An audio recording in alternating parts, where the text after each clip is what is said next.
নমস্কার বন্ধুরা, welcome to my YouTube channel Mintai. এসে গেছি আবার একটা নতুন ভিডিও নিয়ে।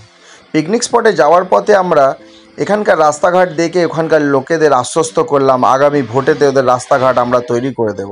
তারপর এই কাঠফাটা রোদেই আমি একা বেরিয়ে পড়লাম আশপাশটা ঘুরে দেখার জন্য, যেখানে কি কি সমস্যা চলছে। সমস্যা আমি এখানে এটা দেখলাম, সাধারণ মানুষের এখানে হাঁটা চলা করবার জন্য কোনো রাস্তাই নেই। মানুষ নৌকায় করে রাস্তা পারাপার করছে। এরপর আমার চোখে পড়ল কিছু অ্যাক্ট্রেস রিলস করতে ব্যস্ত ছিল। রাস্তার সমস্যা মেটাবার জন্য আমি একজন দক্ষ শ্রমিককে এখানে কাজে লাগিয়ে দিলাম ইট ফেলে পুকুর ভরাবার কাজে হাত দেওয়া মাত্রই আমার ইশারায় টাকা চাইতে লাগলো। আমি আবার আশ্বস্ত করায় আবার নতুন করে কাজ শুরু করে দিল। এরপরে লোকাল মানুষের জন্য কিছু টিফিনের আমরা ব্যবস্থা করি, লুচি এবং আলুর চচ্চড়ি দিয়ে। সব মানুষে ভিড় করে খেতে আসে। এটা দেখে আমাদেরও খাইয়ে আমরা খুশি পাই। কিছুক্ষণ পরে আমি ঘুরে এসে দেখি শ্রমিক খুব ভালোভাবে পুকুরটা ভরাট করে দিয়েছে ইট ফেলে। তারপরে ও এবং ওর নিজের ফ্যামিলিকে নিয়ে আমাদের এখানে টিফিন করতে চলে আসে। বেঁচে থাকা লুচি আর আলুর চচ্চড়ি লোকাল কিছু গরিব ছেলেদের মধ্যে আমরা বেঁটে দিই।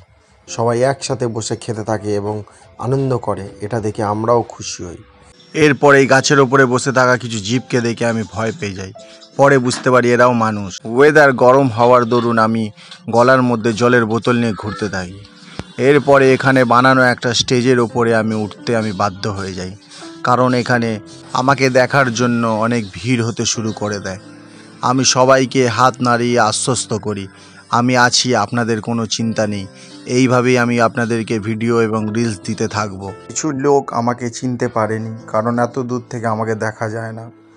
এরপরে আমি কিছু ডান্সারদের দেখলাম যারা বিনা মিউজিকেই ডান্স করে যাচ্ছিল। এই ডান্সারদের মধ্যে একজন দৌড়ে গিয়ে মেন কোরিওগ্রাফার বা ডান্স মাস্টারকে নিয়ে আসলো।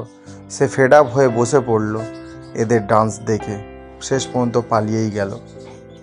ফাইনালি অনেক চেষ্টার পর ডান্স মাস্টার এদেরকে ডান্সের স্টেপ ঠিকঠাক শিখিয়েই দিল এবং খুশিতে নিজেও ডান্সে জয়েন করলো।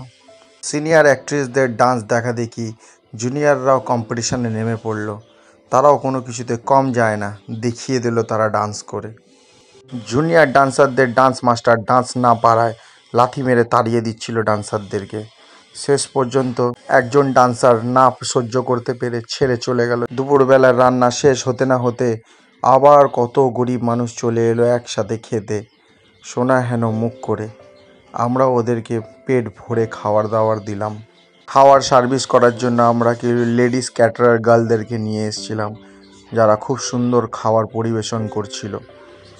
এই গরিব মানুষদের মধ্যে আমিও একই টেবিলে বসে খেতে শুরু করলাম, কিন্তু একটু আলাদা হয়ে, যাতে আমাকেও মানুষ গরিব না ভাবে। আমরা যখন খেতে ব্যস্ত ছিলাম তখন মেন ডান্সাররা অন্যদিকে এন্টারটেনমেন্ট করে যাচ্ছিল আমাদেরকে। সারাদিন ইট ফেলে পুকুর ভরাট করার পর শ্রমিক ক্লান্ত হয়ে মায়ের হাত ধরে বাড়ি ফিরছিল। এই দৃশ্য দেখে আমার খুব খারাপ লাগছিল। আমরা যখন আনন্দ করতে, ডান্স দেখতে, খেতে ব্যস্ত, তখনই গ্রামের লোকরা আমাদের সমস্ত মাল গাড়িতে করে পাচার করার ব্যবস্থা করছিল। এত কিছুর মাঝেও মেন ডান্সাররা আমাদের এন্টারটেনমেন্ট করতে ব্যস্ত ছিল।